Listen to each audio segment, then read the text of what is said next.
Hey everybody, welcome back to Mixing Music Analog and mixingmusicanalog.com, and here on my YouTube channel. And in this video, we're going to do yet another, probably the last one for now.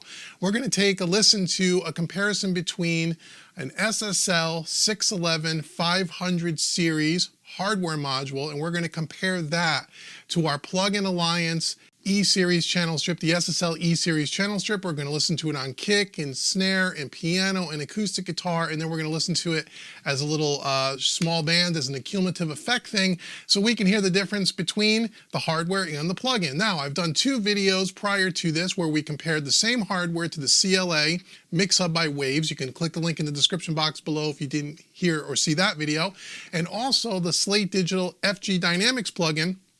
We did the same thing. The link will be in the description box below, and you can check those videos out, and I wish you would if you haven't done so already. So now, before we get to that, if you like what you see in this video, please consider subscribing and also hit the notification bell.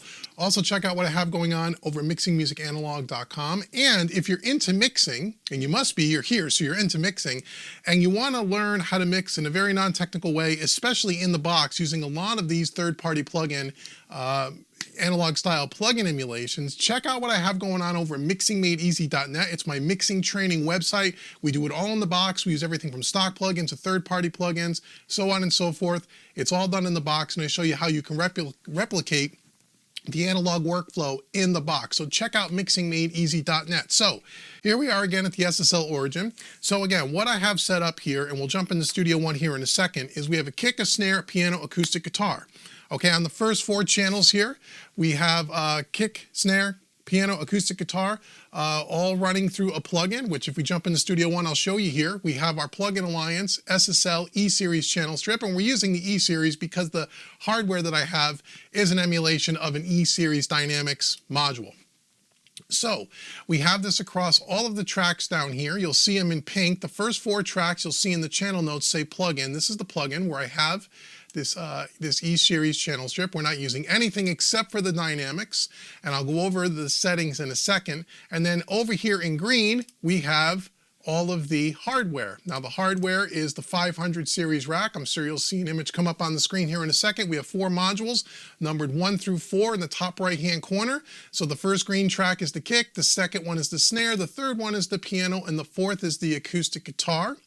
And we have no plugins on that, obviously, because that is going to the hardware. Now, so the way the signal flows to this, just so you know, is that with the plugin, the audio is hitting the plugin first, the Plug-in Alliance channel strip first, then it's coming out here to the board. It's going through the EQ section and out the master section. The EQ is completely flat on all the channels. We're not using any bus compression, no SSL fusion, nothing, just coming in the channel and out back into the DAW so you could hear the audio. So the signal flow goes plug-in compressor, then EQ, even though the EQ is flat, and then back out. On the hardware side, it's the same thing. We have the signal coming into the board, and I have the hardware insert, the 500 series. I have that pre-processing, which means pre-EQ. So the audio is hitting the hardware, then the EQ, then out the board. So the signal path is exactly the same. And once again, all the EQs are set flat. There's no EQ, there's no processing. These are raw tracks, just like in the last video we did with the CLA Mix Hub. So head on back here to Studio One. So what we're going to do, so we're going to start off with our kick drum, and we're going to listen to this in isolation. So what you're going to have to do is keep your eyes on the mute and solo button. So the first one here is in pink, right?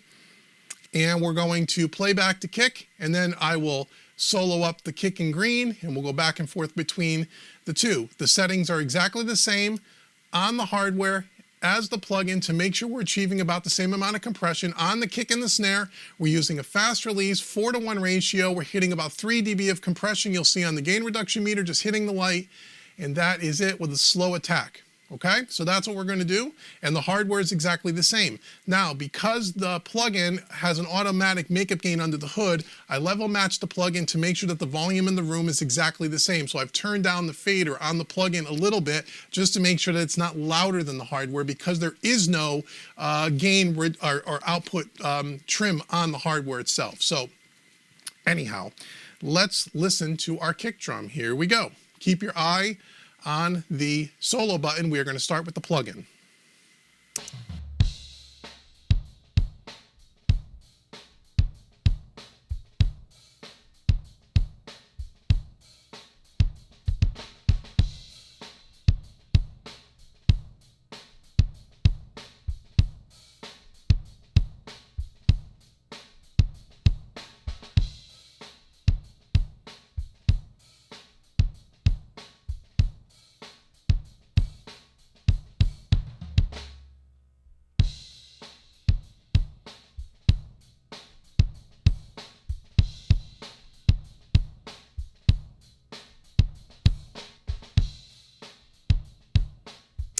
Okay, so what I hear in this example is that the hardware seems to have a little bit more beater attack, a little bit more click, a little bit more chunk at the top. It's a little bit more pointy, a little bit more aggressive in the top. The plugin seems a little bit more rounded.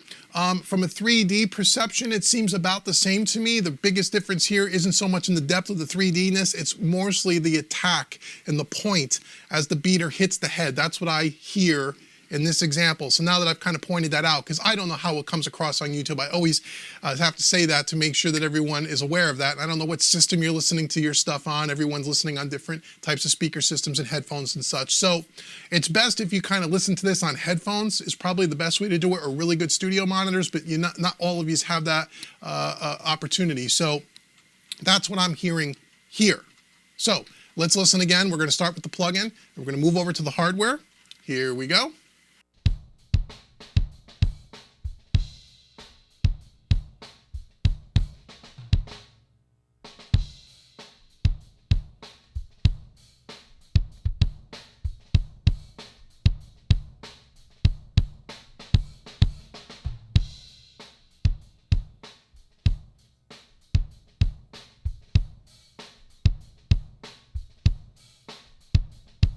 Yeah, so that's exactly what I hear. I hear a little bit more attack, a little bit more point on that kick drum. Okay, so now let's go over to the snare. We'll do the same thing.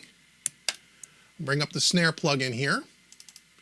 Okay, so again, the settings are the same for kick and snare. We're doing a fast release.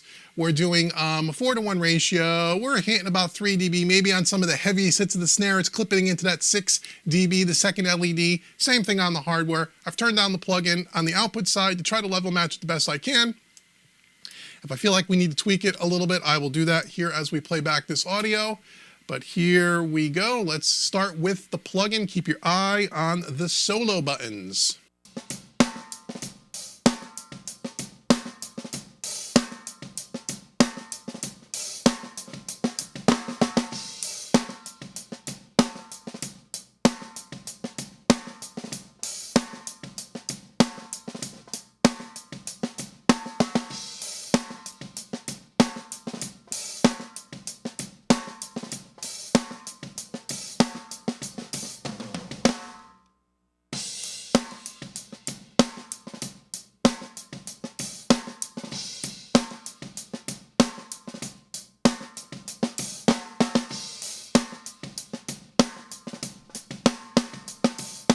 Okay, so what I hear in this example is on the snare, it seems like it's got a little bit more weight to it, a little bit deeper on this than on the plugin. Again, not by much, very, very similar, very close.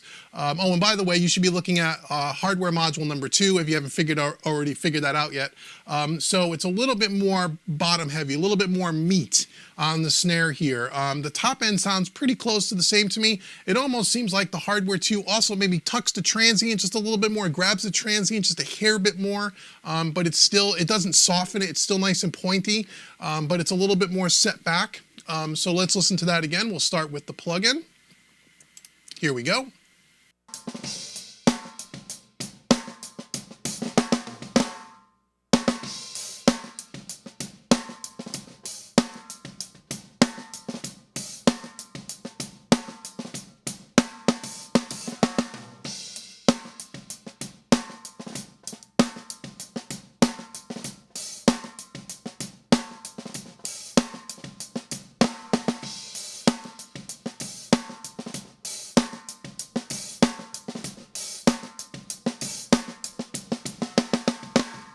Yeah, so it's a little bit more weighty. The top end sounds pretty the same to me. From a depth perception, it sounds about the same. The plugin sounds great in this case as well. It sounds really close. Sounds really good. The plugin emulation on this is really excellent. Very close. Okay, let's head on over to piano and let's do the same thing. So let me close this. We'll open up the piano. Now you're going to be looking at hardware module number 3 on this one. Now on the piano, we used a fast attack. As we did with the acoustic. We still have a quick release with a 4:1 ratio, and again, we're compressing about 6 dB, heaviest hits, and may even creep up a little bit more than that, a little bit more compression than what we had on the kick and the snare. So let's start with the plugin, and then we will go to the hardware. So again, keep your eye on the solos and you'll see that. Here we go.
Okay, what I hear in this example, and you saw I turned on the plugin just a touch there at the end because it seemed like it may have been a hair bit louder, really trying to make this level match as close as I can to try to make it as accurate as humanly possible here. What I hear in this example is the hardware seems like it has a little bit more low mids to it. The plugin, you can almost say it sounds a little bit more open maybe, but a little bit thinner, where it seems like it's a little bit more thicker sounding. Again, not much, it's still really close. I gotta say, this plugin is really great. It's very, very close to the hardware. But again, the characteristics are just slightly different. A little bit more low mids in the hardware. The piano seems a little bit more thin, but not in a bad way, a little bit more thin. You can almost even say maybe a little bit more open, the plugin, which is interesting. So let's continue on. Let's go back to the plugin and let's try the plugin again. Keep your eye on the solos.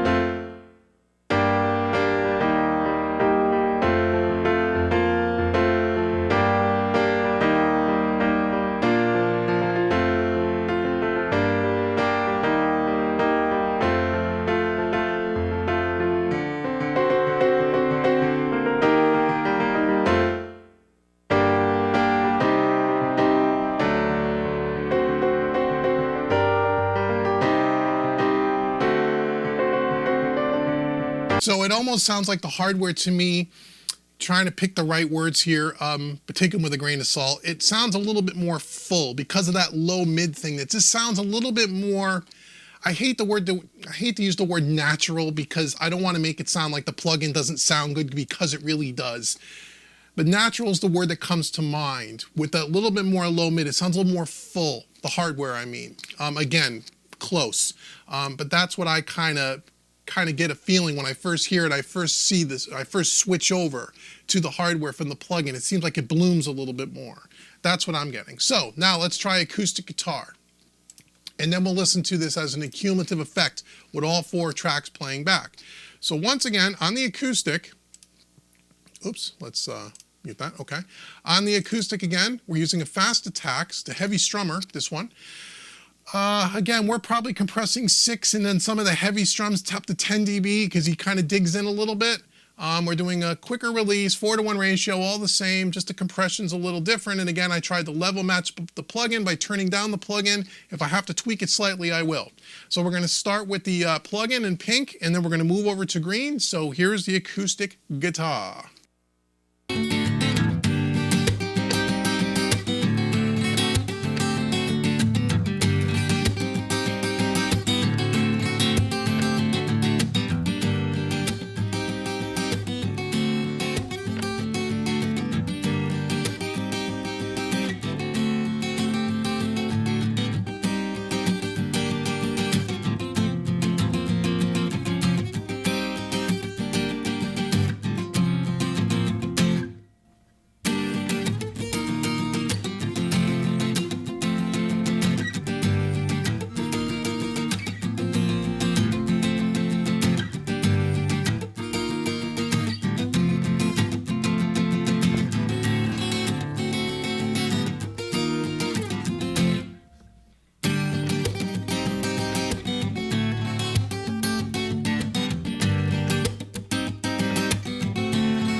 Okay, so what I hear in this example is the hardware does a little bit better job controlling the transient. On the plugin, it seems like it's a little bit more forward, where on the hardware, it seems like it sets back a little bit. And I don't mean that in a bad way. It just seems like it controls it a little bit more, and that's why I was turning down the output of the plugin, because it seems like it's a little more forward, which gives it the perception it's a little bit louder. But it almost seems like the plugin, it's here. Where on the hardware it's back a little bit more. It's not so in your face, which again could be good or bad. Now you could tweak the hardware to make that same kind of effect happen, but that's kind of what I hear. I also hear that the hardware kind of works on the pick attack and the real first part of that transient to kind of tame it down a little bit more, sneaks through a little bit more on the plugin. But again, you could well, it's a fast or slow attack. There's no adjustable attack on this, so you kind of get what you get. So let's listen to that again. We'll start with the plugin. Here we go, and we'll switch back and forth. Keep your eye on the solo button, and again, you're looking at hardware module number 4. Here we go.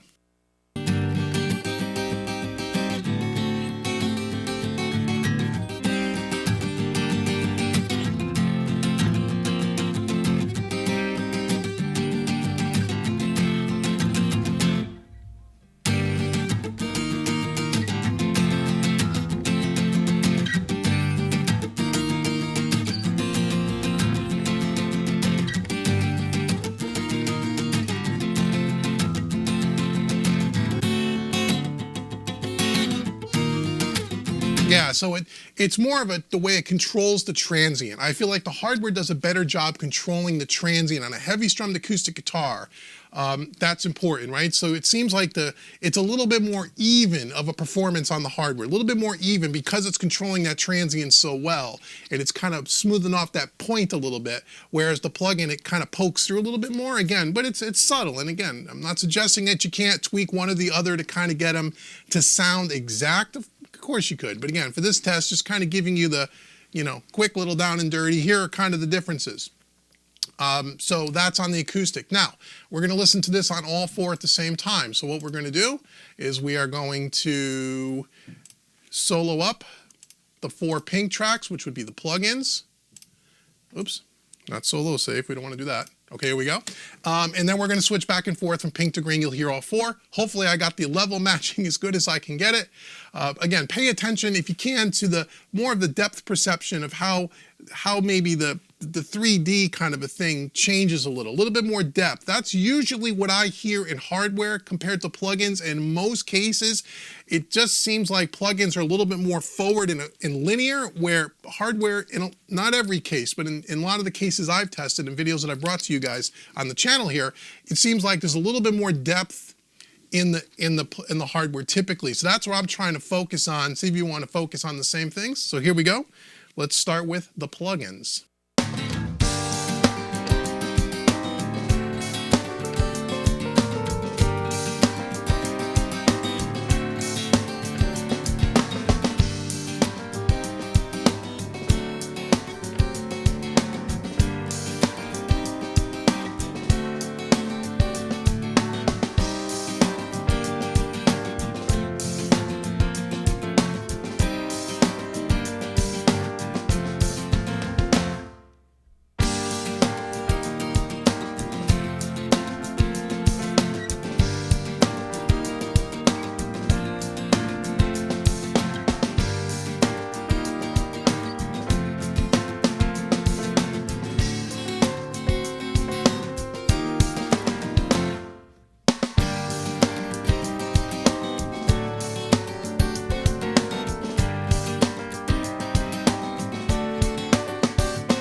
Yeah, so again, in the cumulative effect, it's what I'm hearing is I hear the plugins again, it seems like it's a little more forward, like it's almost linear across the front, where on the hardware, it seems like there's a little bit more space, a little bit more depth. Everything is not right up front and pushed towards you. And again, not that that's a bad thing. Where here the hardware sinks back a little in the mix, and it seems like it's a little bit wider and a little bit more three-dimensional. And again, we're not talking about miles here. It's not like, oh my God, what a big difference. It's not that. In the room, it's not that. It's subtle, but if you have ears that are trained for this and you know what you're listening for, you can definitely hear that there is something going on in kind of the depth and 3D perception of hardware versus the plugins in this particular example. Okay, so now let's continue to listen to this now that I've kind of said that. Again, focus, see if you can focus in on that. And again, if you're listening to this on headphones, you may experience a little bit more of the sensation than not because they're so close to your ears. You may feel the width pop out a little bit more. Just a tip for you. So here we go. Let's start with the plugins.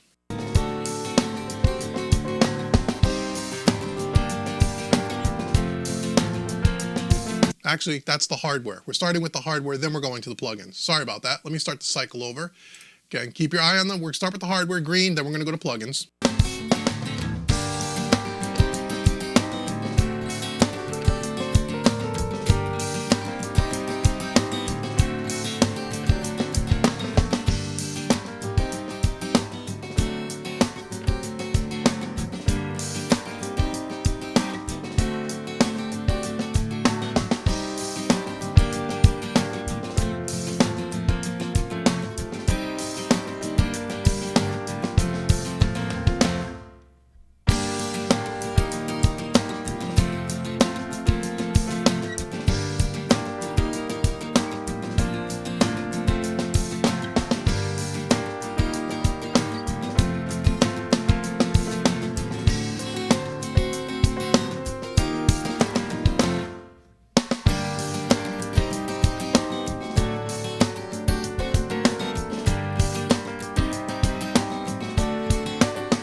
Okay, so there you go. So yeah, the more I switch back and forth, the more I hear a little more open and a little bit more of this 3D thing with the hardware.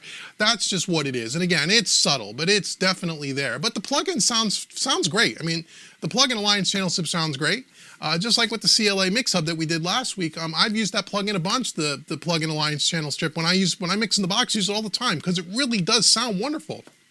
The plugins over the last 3 to 4 years have gotten so much better than in days gone by, and they are getting closer and closer to hardware all the time. But the one thing that I almost always, depending on the gear that I have anyway, that I hear when I compare these things to plugins, I always hear more depth in the hardware. For whatever reason, however that works scientifically, that's what I always seem to hear. It just seems to me like not everything is forward and linear. It seems like there's more back to front, and sometimes even a little bit more width when you have hardware. So at least in the test that I've done here, and in this test as well. But again, the Plugin Alliance channel strip sounds fantastic. It's a great channel strip. If you've never used it and you mix in the box, it's one you may want to check out. So I hope you enjoyed this video, taking a listen to the Plugin Alliance SSL channel strip versus the SSL 611 500 series hardware channel strip. Let me know what you think in the comments below. Let me know what you hear and which one you liked, one over the other, if you liked one over the other, and let me know if you have any of these hardware units. How do you use them and what do you think of them? Or do you have these plugins that we're testing over the last few weeks, and what do you think of them? I'd love to know. So before we go, once again, if you're into mixing and you want to learn the craft of mixing in a very non-technical way in the box with plugins where we try to emulate this analog style workflow, head on over to mixingmadeeasy.net and check out what I have going on over there. Links will be in the description box below. And oh, by the way, if you want to see all of the SSL channel strip comparisons that I have, and I have a whole 3-part series over at the Home Recording Made Easy YouTube channel where I've shot out all of these plugins, all of these SSL channel strips against each other, so you can go check that out over there. And until the next video, I've been Dave with Mixing Music Analog and mixingmusicanalog.com. Thanks so very much for watching, everybody, and I'll see you in the next video. Take care.